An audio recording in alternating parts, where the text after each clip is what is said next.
Hi and welcome back to the show, and yes, I'm with Franco Preo, Fresh Air Carpet Cleaning. How are you, Franco? I'm well today, thank you. And yourself? I'm very good. Always a few laughs when you step into the studio. Yeah, it seems to be, especially at this stage.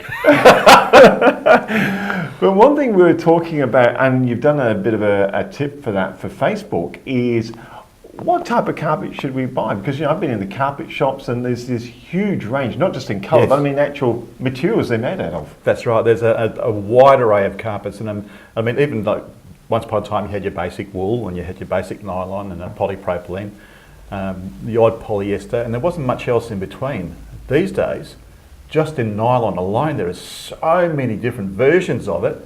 Which one do you go for? It's a real battle to try and make a decision. Especially when you're trying to base it on what a person's trying to sell you.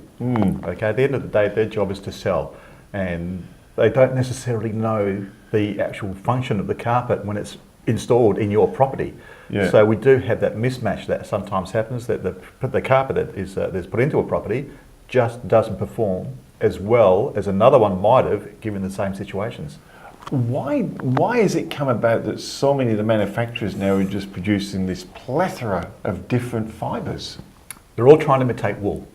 Okay. That's the basic premise of it. I mean, wool, once upon a time, before we had wall-to-wall tufted carpets, we had woven carpets, and they were always going to be made from wool. The old Axminsters and Wiltons, they were absolutely beautiful. They were luxurious. You had to have money to have those in your home. Even today, try and go price some Axminster carpet and see how your mortgage crumbles into despair because of the price of it.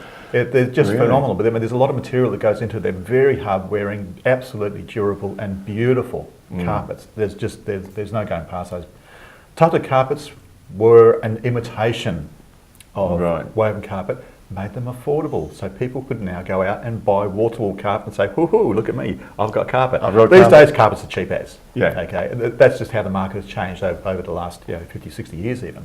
I mean, as a child, I remember growing up thinking, wow, if you've got carpets in your house, you're posh. I'm only 55.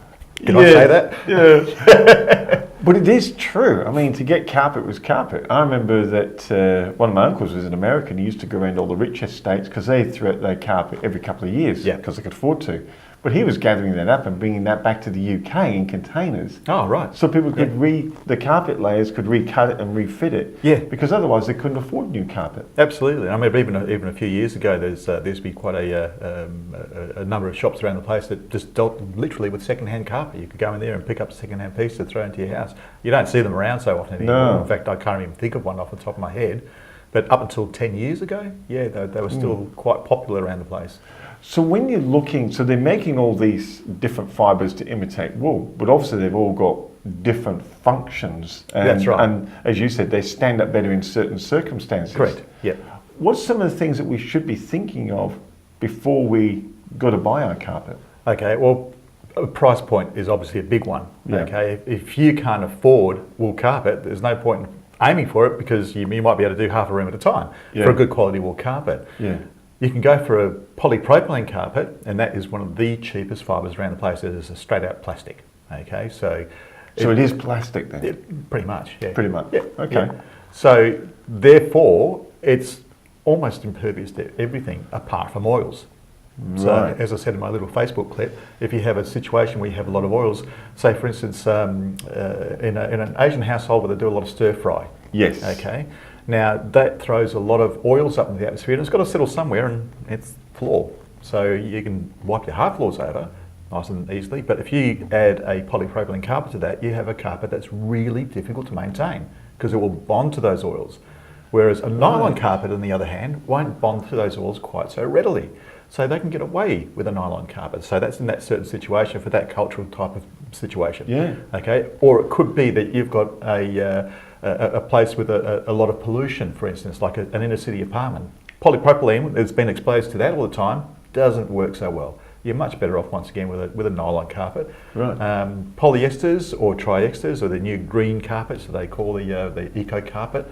Those there still have that problem with oil. Okay, not as bad as a polypropylene, but they still have that problem with oil. So in an oily situation, once again, they're not going to work so great.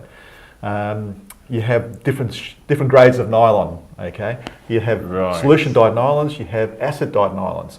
Acid dyed nylons are prone to fading. So if you're in a beachside suburb with big, wide open expanses of windows and you put an acid dyed nylon down, the chances are that colour is going to fade significantly over a couple of years. Whereas a solution dyed won't. Is that why when sometimes you go into some of those, not like your own one, but you go into some of those display homes even, and they've been up for like 12 months and you go, geez, the carpet's starting to fade back from the windows. From the windows, that's exactly what's going on. Yeah, right. Yeah, and I mean, when you're at the beachside, you've got the other added problems of you do have a lot more ozone around the areas around beach, and that tends to be able to bleach carpets, and you've got salt in the air as well. Right. So that all plays a part. So beachside suburbs are more prone to it. So a nylon carpet in a beachside suburb, just an acid dyed nylon, is not going to work as well as a solution dyed nylon. Okay. How do you find this stuff out? I've paid to do a lot of courses along the way and things that I've learnt myself. Yeah. Because I must admit, because we built a couple of years ago and we went to get our carpet, and none of that was talked about by the carpet person. Because most of them, what colour do you want? Most of them don't know. Okay. As I said, they don't understand the performance characteristics of the carpet. They'll be told a lot of information from the manufacturer, like this will do this and this will do that, and this will do the other. But it doesn't tell you about the stuff that it can't do.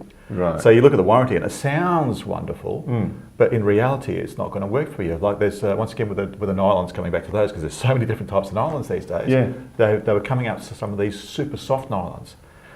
They're great, they feel beautiful. Unbelievable. They're to feel them and touch them in the shop you go through and you just want to swing through the carpet. They're nice, you know. But with softness, there's a trade-off for durability. Well, not so much durability, but they'll crush a little bit easier and they will not perform as well as a solution dyed nylon 6/6, which is a much coarser fibre, but inherently much stronger. So in a high traffic area, you're probably going to be trying to avoid them, but in a room that is just a sitting room, like we used to say with Grandma's place, beautiful. Yep. The occasions you walk in there, you actually enjoy it. Oh yeah. You walk through there barefoot and it feels like you're floating on a cloud, and they are. Honestly, they are beautiful carpets. Don't get me wrong. I love the look of them and the feel of them as well. Yeah. But in a high traffic situation, or say if you've got a lounge room with a chair that everybody sits in all the time, you'll see it start to flatten out, and that's an issue for those sorts of carpets. Whereas your normal nylon won't be as bad as that, nor your wool. Your wool carpet will stand up to that quite well. They've got a lot of what we call resiliency. So resiliency is talking about how often it will spring back. Yeah. Okay. Yeah. Well, polypropylene carpet, it's almost zero. So if you put that in a situation like that, it goes over and it stays there. And no matter what you do to try, I mean, even us coming along with our high heat extraction, they'll stand up and you walk on it once, they fall straight back over again. Fall over. Okay, so they've got no resiliency. So in that sort of situation, the polypropylene carpet just doesn't work as well. So as I said, you've got to look at the balance of how the room's going to be used compared to what your budget is as well. I mean, that's a realistic thing you've got to look at too. But just looking at a polypropylene carpet, it's just about bulletproof. Honestly, it is just about bulletproof. It has problems with oils, but anything else, it just comes straight off, including dye.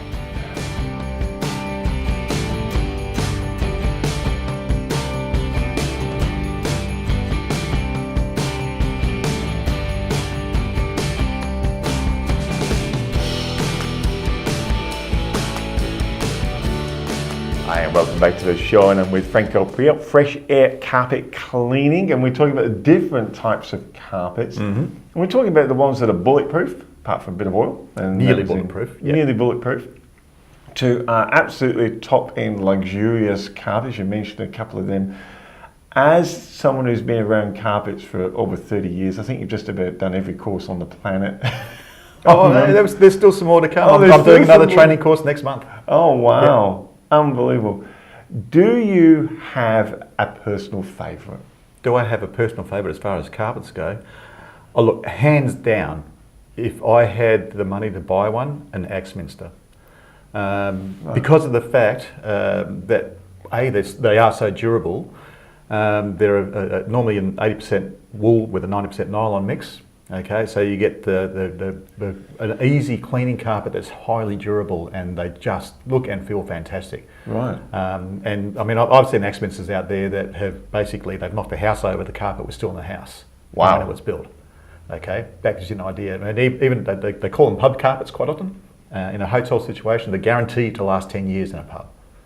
So in a hotel? You can imagine at a hotel, it gets a lot of not just use, but abuse. Wow. And they'll still go the distance for those sorts of situations, yeah.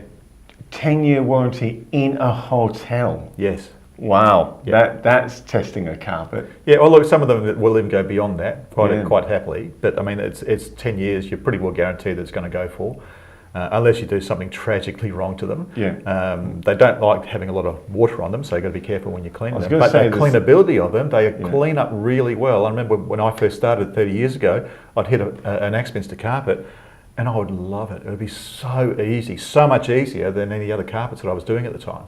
And I looked forward to doing them.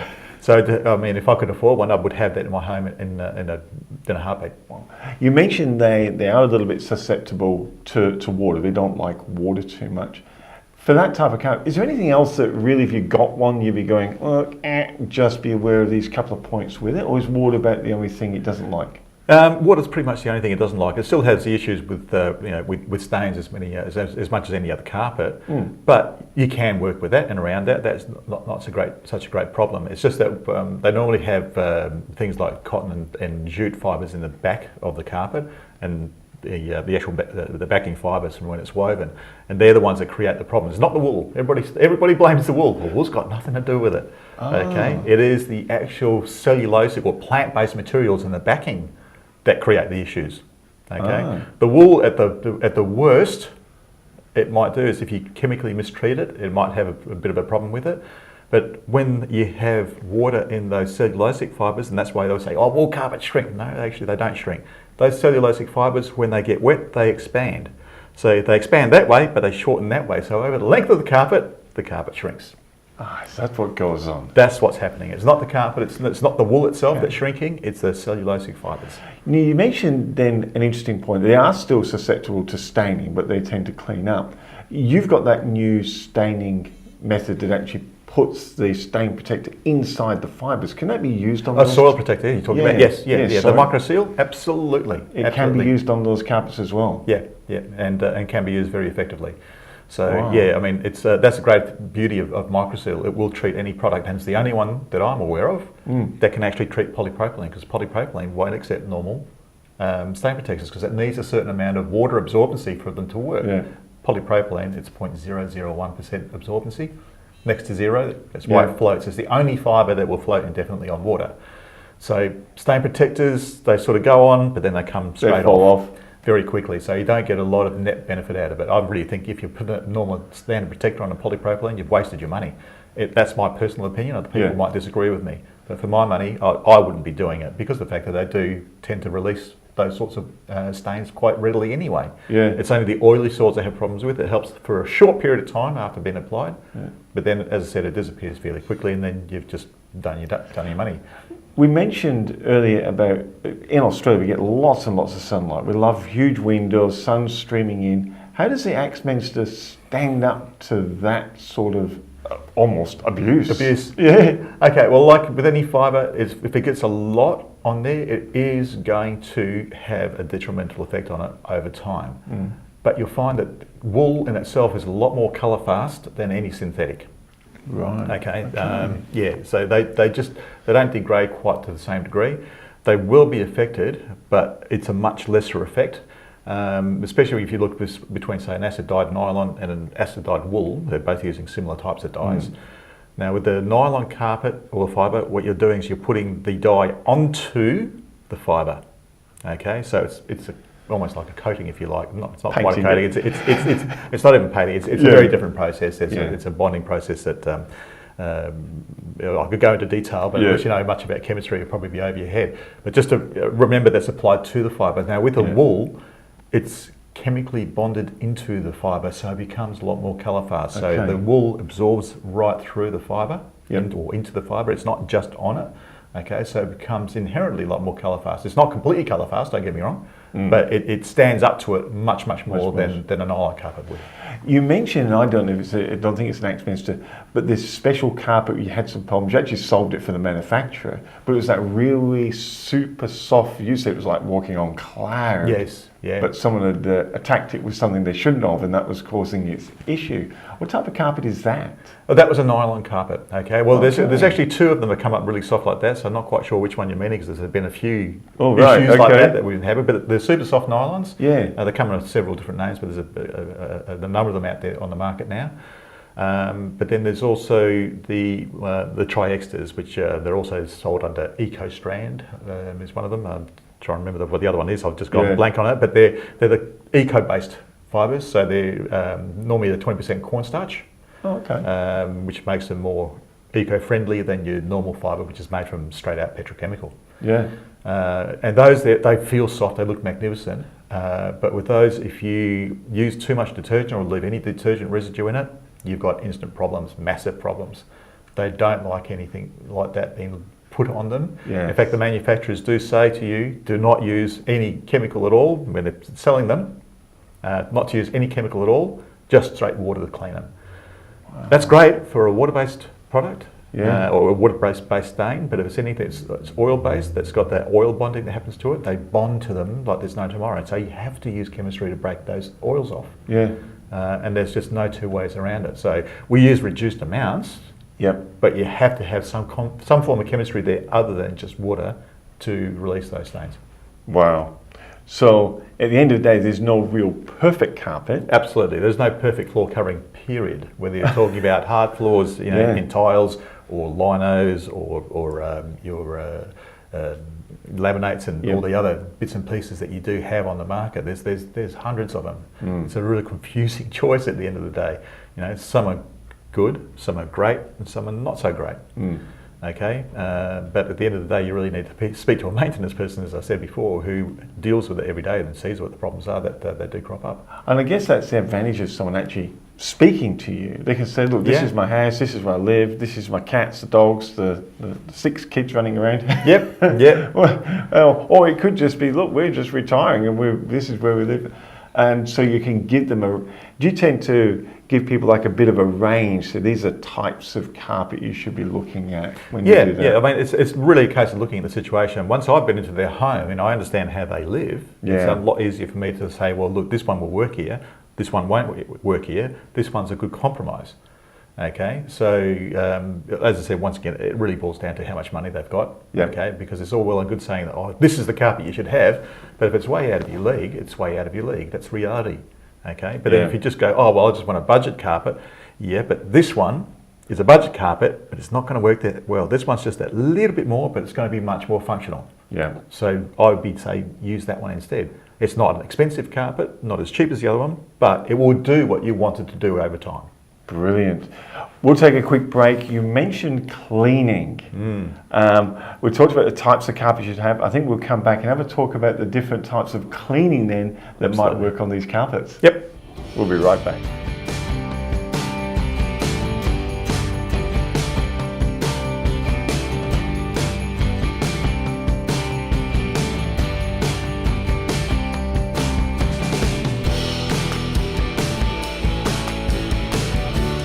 We are back with Franco Preo, Fresh Air Carpet Cleaning. We've been talking about the best type of carpet for your home, and we heard about the expenses, and they seem pretty good. I mean, they're what they put in the hotels there. But during our conversation, we were talking about different cleaning methods, and some like some things, and some don't like others, and some of these new super soft nylons don't use any chemical, but then you've got to. That was the triextras, not the nylons. The triextras. So. As a carpet cleaner, I've seen some of the gear in your van and going, wow.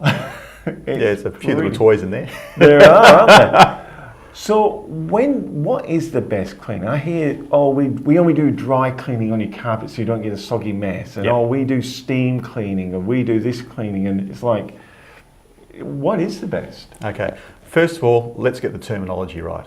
Okay. Dry cleaning, poppycock.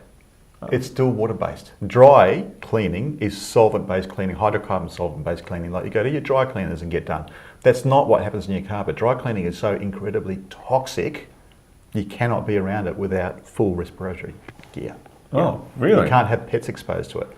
Okay, you can't have people within 20 metres of an exhaust outlet from your machine legally because the stuff is so toxic. So how are we going to do dry cleaning in your home? Oh, you got me worried. I'm wondering what's left on my jacket. They're volatile. So by the time you get to it, there's nothing left there. So that's okay. Oh, that's good. Yeah, the process is highly toxic, but the end result isn't. So right. yeah, you can rest fairly easy with that. But the funny thing is that when it comes to dry cleaners, and they say dry cleaning is the way to get all your stains out, guess what they use to get the stains out before they dry clean them? Stain remover? Chemistry and steam. Oh, There's a shot of steam through the fabric to remove those stains. They're loosened up with chemistry, or using physics and chemistry, and then and then a steam. Then it goes through the dry cleaner. So the myth that dry cleaning is a better stain remover is absolute rubbish. So you see that advertised around the place, just discount that straight away because it is completely false. The other problem is that with dry cleaning on a tufted carpet, if you were trying to use those sorts of volumes of dry cleaning on the tufted carpet, there's this stuff called latex glue in between the primary and the secondary backings. Those solvents will dissolve those glues. So you'll have this nice flappy piece of carpet that used to be your carpet, which is now just two pieces of material, not even bonded anymore. So how are you going to use dry cleaning? Dry cleaning, what they do is they use a detergent-based chemistry, but it is low moisture. Right, okay. So it is using moisture still, but it's just a smaller amount, or a substantially smaller amount. But the problem with it is there's no soil removal happening other than just a little bit at the surface. So if you've got a spill on the carpet and it's not extracted, how are you going to remove it? You know, they're saying that they can use this agitation and chemistry to magically remove it. It just doesn't work. I was going to say, because I've seen one, and I can't remember what it was now, but it reminded me of one of those polish buffers that you use on polished floors. That's exactly what it is. Yeah, those polished floors, they use 400 RPM machines. So the carpet ones are 175 RPM to keep it safer for carpet so you don't tear it. Yeah. But I saw it and I'm remembering your phrase, don't rub your carpet, blot. And I'm seeing this guy with a thinking, that's not blotting, mate. Okay. on a normal cut pile carpet, it's not such a great issue, but by the time you use that sort of a system on a loop pile wool carpet, then you start shredding things. Okay. So you'll find that manufacturers, a lot of manufacturers will actually void the warranty if you do that dry cleaning process on them because of that fact, is that it does create issues. Right, okay. And then of course they're going to point back to the manufacturer saying, oh, you've got a problem with your carpet. No, it's the physics that's been applied to it that has created the issue. So really, dry cleaning, or it's actually called bonnet cleaning, is the correct term. Right, okay. So it's not dry cleaning, it is bonnet cleaning. That was created primarily for commercial situations. Okay, so you have a commercial situation like, say, a casino, for instance. They've got this massive expanse of carpet, but they need to maintain it, but still have traffic flow. So they can shut an area off for an hour or two, but then they need to have it dry enough to be able to get traffic going through again and keep business operating. Okay. So that's where it was really developed for, that kind of scenario. Problem with it is that also because of the fact that it's a petrochemical that is left behind the carpet because you're spraying some on and it's solubilizing some soils to a certain degree, and then you're coming along with a pad and it's absorbing some of that off the tips of the fibres. Okay, it's really just tip cleaning. Right. But then it's leaving a lot of the residue behind, and those residues of themselves, made from petrochemical, are oily. Oily. What's oil going to do when it's bonded to your fibre? Attract dirt. Going to attract dirt to it. So they soil up really rapidly after, and that's the main disadvantage with them. Comes to stain removal, absolutely hopeless. They do not remove stains. It simply can't, because there's no extraction happening. Where are you expecting the stain to go if you can't pull it out of the carpet? Yeah. Okay, so the problem with it is, on certain carpet types, it just simply won't work. It is dangerous to use. There's not a lot of moisture involved, so the chemistry there, or that any water-sensitive carpet will respond to it fairly well, but then it'll resoil quite rapidly. And you also, if you look in the Australian standards, it will state in there that for every 3 of that style of clean you do, you must use hot water extraction to pull out those residues to get the carpet back to a good base level again. Otherwise, you're just compounding it each time you I was going to say, is there kind of a guide that says, well, look, you can use it, but then you have to actually get the stuff out eventually. Well, that's got to come out. Yeah.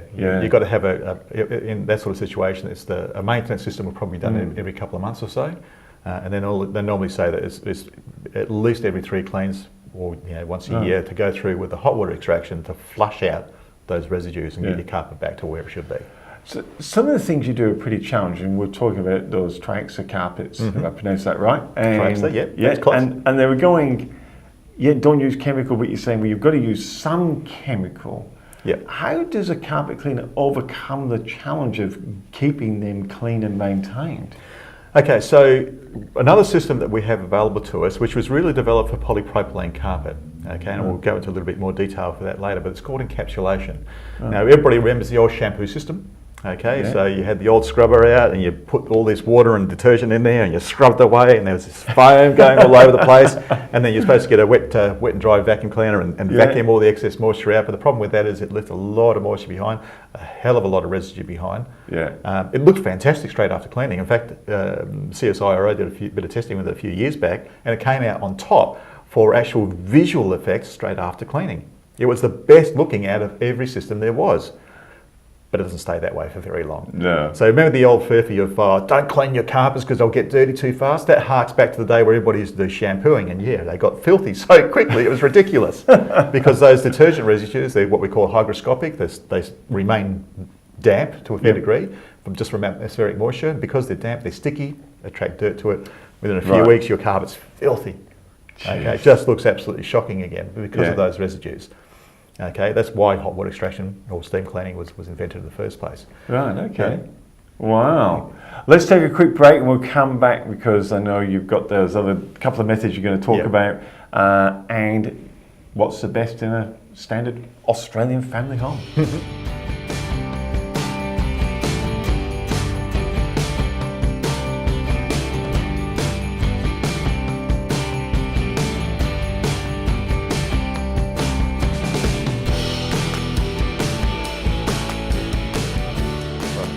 The guys turned up to collect it, to take it away for steam clean, rolled up, took it away, never saw it again.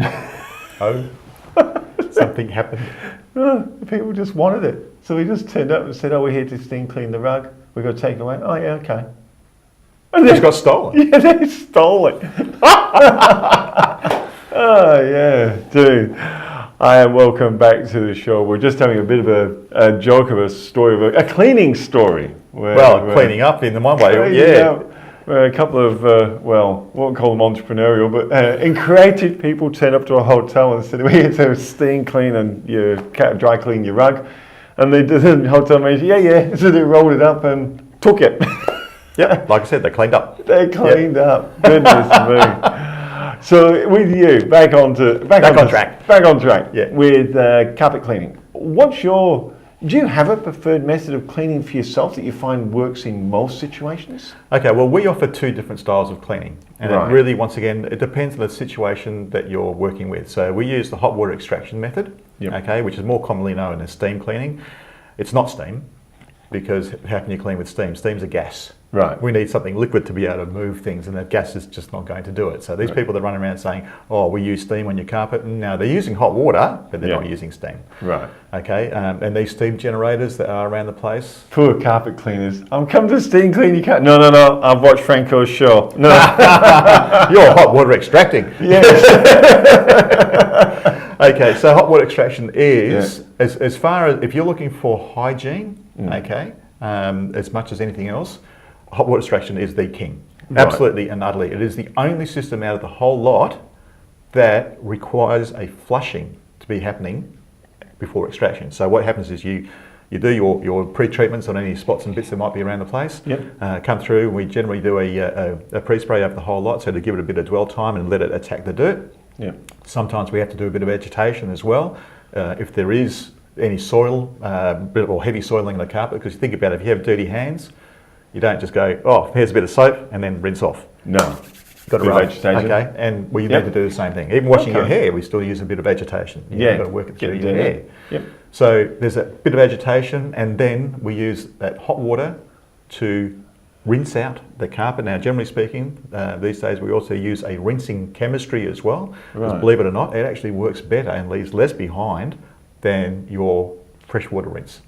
Okay, and there are reasons for that, the chemistry for it. If we got time, I could go through the chemistry for that, but yeah, it has been proven that. We've got to go down and film your lab. Bad lab. But yeah, so if you're really looking for that best result for actual hygiene and getting a carpet looking good and being fresh again, properly freshened, then hot water extraction is the go. Okay. We also offer encapsulation, which we touched on before. Now, encapsulation is a development of shampoo. The old shampoo method. Yeah. But the chemistry is entirely different. There is just chalk and cheese. Where the old chemicals were hygroscopic, so in other words, they like to get moisture back into them. Those detergents like to stay damp and sticky. Yeah. This stuff here is designed to be left behind in your carpet because it's actually hydrophobic. In other words, it hates water. So whilst you can mix it with water, you put it into the carpet, you agitate it through the carpet so to release those soils off the fibre, and then it's suspended in that damp solution. But this stuff doesn't like being wet, so it throws the water off to dry off, encapsulates the soil. It also encapsulates the fibre, but it's quite brittle. So when you come along and vacuum the carpet next, it goes straight out the carpet. Oh wow! But because there's still a little bit left behind on the actual fibre itself, and some of them actually incorporate a soil protector in them as well, it tends to repel soil. So you'll find that those encapsulated carpets, when they're using a proper product, they will respond really well. Once again, like with the shampoo, they look magnificent once they're dried out because that structure is crystalline, so it shines. It throws off light, so it looks fantastic. Yeah. Okay, and then, as I said, it will give that bit of soil retardation to the fibre. It vacuums out, and you find that the next few vacuums after using the encapsulation cleaner, it actually looks cleaner and cleaner. But remember, is it cleaning or isn't it? It's not cleaning at the time of cleaning. You're just removing it, but it's all still sitting there. There's no removal that happens. Removal happens with the vacuuming. Okay, so it's not as good as hot water extraction. The result may look better, and to be perfectly blunt, with polypropylene, it just kills hot water extraction for looks. Yeah. One point on that, and you said, the cleaning doesn't happen at the time when you do it. It happens when you vacuum. Correct. When you're going to do that type of cleaning for someone, do you actually check what kind of vacuum cleaner they've got? No, because it doesn't matter. Really? Yeah, this stuff will come out. As I said, it was really primarily designed for commercial application. Yeah. Okay, because one of the huge issues with polypropylene, as we touched on before, it doesn't absorb any water. Okay, so if you've used that little bit too much water on a polypropylene, it's really easy for that to happen during a hot water extraction. Yeah. That little bit dives down into the carpet, okay, and it's gone a little bit too far into the carpet. Then as it dries off, it just dries off. We get this thing called wick back, and on anything that's in the back of the carpet starts to raise to the surface, and you get this haze. Yeah. Looks awful. Easy to fix, but it looks terrible. So with the clever people at DuPont, I believe it was, they came up with the encapsulation system. Right. Okay. And they looked at it and thought, well, that's the problem we have there. We use this system. It's a low moisture. Yep. Okay, so we don't have a lot of moisture going back into the fibre, and it's fast drying. Right. So you're getting that double whammy. Yeah. The VLM, very low moisture, which is your bonnet cleaning, or what they call dry cleaning, has the residue issue. The encapsulation uses a little bit more moisture, but it still comes off the carpet really quickly as far as drying goes. But the residues that are left are what we call positive residue. So they don't actually have a negative impact on the carpet, they have a positive impact. Okay, so wow. Yeah, in that with situation it works. So with those two just basically that you use, what kind of can they both be used on any carpet, or is there carpets where one can't be used? Look, they can be used on all carpets, Yeah. but we normally tend to go across towards the hot water extraction for your nylon carpet. Right. Polypropylene carpet, quite often we will use the encapsulation process. Yep. Nylon carpet, it really depends on the soiling level and what you're cleaning the carpet for. So for instance, you're doing a home open and you want those carpets to look spectacular. Guess what? Encapsulation will do it for you, because it will just make them ping. Absolutely ping. So those of you selling your house, That's right. get encapsulation clean first. That's right. Well, no. You can do your hot water extraction and then encapsulate over the top of it. I mean, especially if you've got heavy soiling in the carpet or heavy spills in the carpet, encapsulation is not going to work. It just can't. Because once again, you're really only cleaning the upper levels of the carpet, not down into the fibre. Your hot water extraction will get it back to a good base level, and then you encap over the top, and these carpets will glow and be environmentally or hygienically way far superior to anything else you're going to get. Wow. Someone now looking at their carpets going, it's about time, or I'm about to sell my house. Are they looking dirty? They're actually overdue. What's the best way to contact yourself, Franco? Okay, well, you give us a call, 0418 914 097. We'll get you in touch with the office, and we can have a bit of a chat with you and get a job booked in for you if you need. Or you can also go to our website, have a look on there. There's a contact on form on there. It's www.facc.com.au, or our email info@facc.com.au, or you can even go to our Facebook page, Fresh Air Carpet Cleaning. Remember, that's Fresh Air with an E. Yes, A-I-R-E. Yes, don't forget that E. Yeah, because I did once. Yeah. And the phone rang. Oi! But what I like about your website as well, the facc.com.au, you've got quite a few guides on there as well, now, haven't you, to help people out using everyday products, so it's not going to cost them, and some real emergency tips. There's a whole lot of videos on there. There's even some spot cleaning videos on there. Okay, that I have borrowed from WoolSafe. So if it can be done on wool, it can be done on any carpet basically, and that will show you a couple of ways of how to do it without physically damaging carpet. And then I actually have that spot cleaning guide as well. So that will give you a whole lot of tips for a whole lot of different range of nasty ones that can be in your carpet, and it also tells you what the degree of difficulty is. So if you're not that confident with it, you just call us. If it's easy, go for it. Just do it yourself, and you'll save yourself some money, and you will save your carpet. And the quicker you can get onto stains, the better it is anyway. Fantastic. Once again, thanks, Franco. It's been a pleasure. Been a lot of fun as usual. And check out the website, www.facc.com.au.